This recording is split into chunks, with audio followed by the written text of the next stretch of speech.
নমস্কাৰ, স্বাগতম জনাইছোঁ আন এটা ভিডিঅ' মাজলৈ। আপোনালোকে চাই আছে চাণক্য বৰুৱা ইউটিউব চেনেল।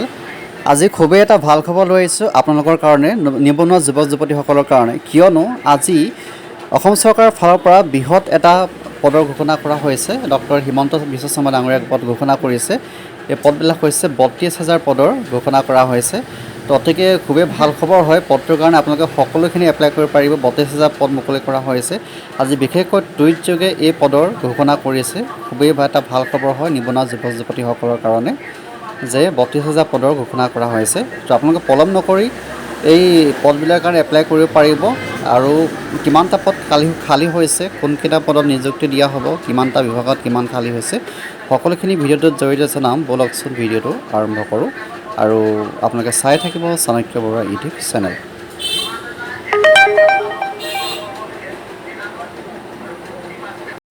হয়, এয়া দেখা পাইছে, টুইট কৰিছে চিফ মিনিষ্টাৰ অফ আছাম, যিটো টুইটাৰ একাউণ্ট হয় তাৰ পৰা টুইট কৰা হৈছে। Government of Assam as per the commitment HCM doctor Himanta Biswa Sarma is testified, এনেকুৱা বুলি টুইট কৰিছে যে অভাৰ 32,000 পদ খালী কৰা হ'ব।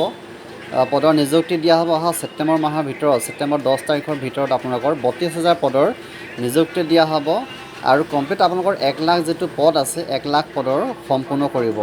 ইতিমধ্যে আপোনালোকে গম পাইছে যে কেইবাহাজাৰ পদত আপোনালোকক নিযুক্তি দিয়া হৈছে যুৱক যুৱতীসকলক, গ্ৰেড 3 আৰু গ্ৰেড 4। ঠিক তেনেদৰে পুনৰবাৰ আকৌ পদ মুকলি কৰা হ'ব ছেপ্টেম্বৰ 10 তাৰিখৰ ভিতৰত। 32,000 পদ, এটা বৃহৎ পদ ঘোষণা কৰা হৈছে 32,000। ইয়াতে আপোনালোকৰ গ্ৰেড 3 আৰু গ্ৰেড 4 পদবিলাক মুকলি কৰা হ'ব। আৰু তলত এখন দেখিছে, এখন লিষ্ট দিয়া হৈছে যে কোনটো ডিপাৰ্টমেণ্টত কিমান পদ খালী হৈছে। আপুনি যদি চাই এতিয়া দেখা পাইছে যে হোম ডিপাৰ্টমেণ্টত অথবা গৃহ বিভাগত 4,097টা পদ মুকলি কৰা হৈছে। হেল্থ ছেক্টৰত বা মেডিকেল ডিপাৰ্টমেণ্টত আপোনালোকৰ 5,105টা পদ খালী কৰা হৈছে। আৰু এডুকেশ্যন ডিপাৰ্টমেণ্টত 10,299টা পদ মুকলি কৰা হৈছে।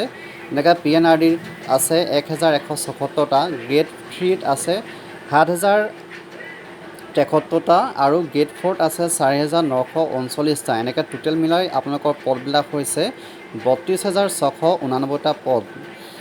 আৰু বন্ধু বান্ধৱীসকল, ভাইটি ভণ্টিসকল, তোমালোকৰ কাৰণে খুবেই এটা ভাল খবৰ, যিটো পদবিলাক মুকলি কৰা হৈছে 32,000 পদ অহা 10 ছেপ্টেম্বৰৰ ভিতৰত পদ মুকলি কৰা হ'ব। আৰু তোমালোকৰ কাৰণে বহুত এটা ভাল খবৰ হয়।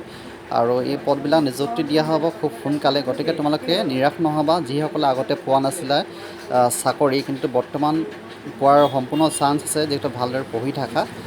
আৰু পঢ়াৰ ক্ষেত্ৰত তোমালোকে গাফিলতি নকৰিবা আৰু নিশ্চয় তোমালোকে নিযুক্তি লাভ কৰিবা। কষ্টৰ ফল সদায় মিঠা হয়। তোমালোকে পুনৰবাৰ ট্ৰাই কৰিবা এই পদবিলাকৰ কাৰণে।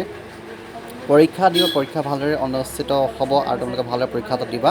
আৰু 32,000 ভিতৰত যাতে তোমালোকৰ নামটো আহে তাৰ কাৰণে অশেষ কষ্ট কৰিবা। আৰু এদিন তোমালোকে নিশ্চয় ছাকচেছফুল হ'বা, যে পদবিলাকৰ কাৰণে তোমালোকৰ চাকৰি লাভ কৰিবলৈ সক্ষম হ'বা। তো আজিলৈ ভিডিঅ' এইটোৱে আছিল। আশা কৰিছোঁ ভিডিঅ'টো ভাল পালে। ধন্যবাদ।